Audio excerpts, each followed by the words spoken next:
I must congratulate His Excellency the Right Honorable Prime Minister.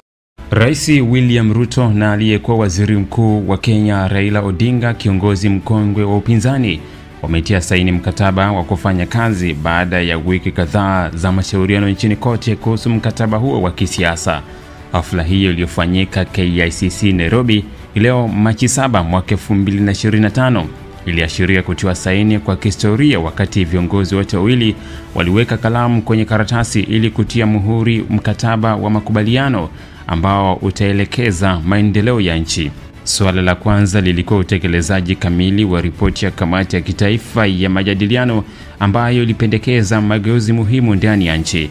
Upinzani umekuwa ukitoa wito kwa serikali kutekeleza ripoti hiyo, ukitaja kwamba 90% ya masuala ya Wakenya yatashughulikiwa. Ripoti hiyo iliibuka kutokana na maandamano kufuatia uchaguzi mkuu wa mwaka 2022 baada ya Raila kudai uchaguzi huo ulivurugwa. Hii ilipelekea kuundwa kwa timu ya pande mbili ambayo iliunda ripoti ambayo ilitaka kushughulikiwa kwa gharama ya maisha, ajira kwa vijana na mfumo wa utekelezaji sheria ya kijinsia ya theluthi mbili. Swala la pili na la tatu linahusiana na ushirikishwaji wa makundi yote ya walio wachache na kuimarisha utaguzi ili kuboresha huduma kwa wananchi katika ngazi ya mtaa. Viongozi hao wawili pia wamekubaliana kuyalinda maisha ya vijana kwa kuwezesha kujiendeleza katika sekta kama vile teknolojia, uchumi wa blue, viwanda na madini ili kuunda fursa za ajira. Wawili hao pia wameazimia kuwa na uongozi wa kudumisha uadilifu ndani ya serikali pana ili kutoa huduma bora. Aidha, umekubaliana kuhusu huduma ya kitaifa ya polisi, kuheshimu haki za Wakenya kuandamana, kuboresha mbinu zao za kushughulikia waandamanaji wanaotekeleza haki zao za kikatiba. Lakini pia wameazimia kwa pamoja kuhakikisha kuwa kunakuwa na haki ya watu kukusanyika na kulipa fidia wale wote wenye madai ya haki za waathiriwa kwa utekaji nyara.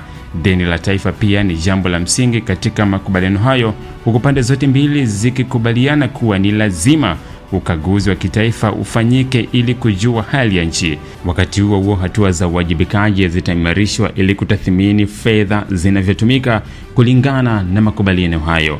Jambo lingine lilikuwa ni vita dhidi ya rushwa, ambapo Ruto na Raila wamekubaliana kuwa wataongeza uwezo wa taasisi zinazotekeleza uwajibikaji kama vile mkaguzi mkuu wa hesabu za serikali na mdhibiti wa bajeti. Swala la sita lilihusu kuzuia upotevu wa rasilimali za serikali ili kuimarisha ufanisi.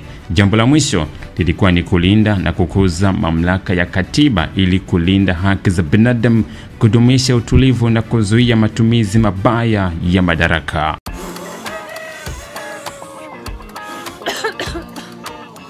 Shoga yangu we, mambo yamejipa.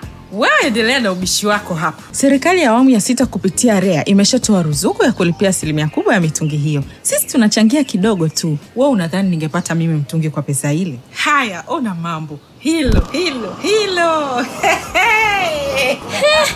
Lishawaka? Imewaka ndio, unacheza na gesi. Basi nipeleke na mimi nikachukue shoga yangu. Haya maharage nusu saa nyingi yameiva faster tu.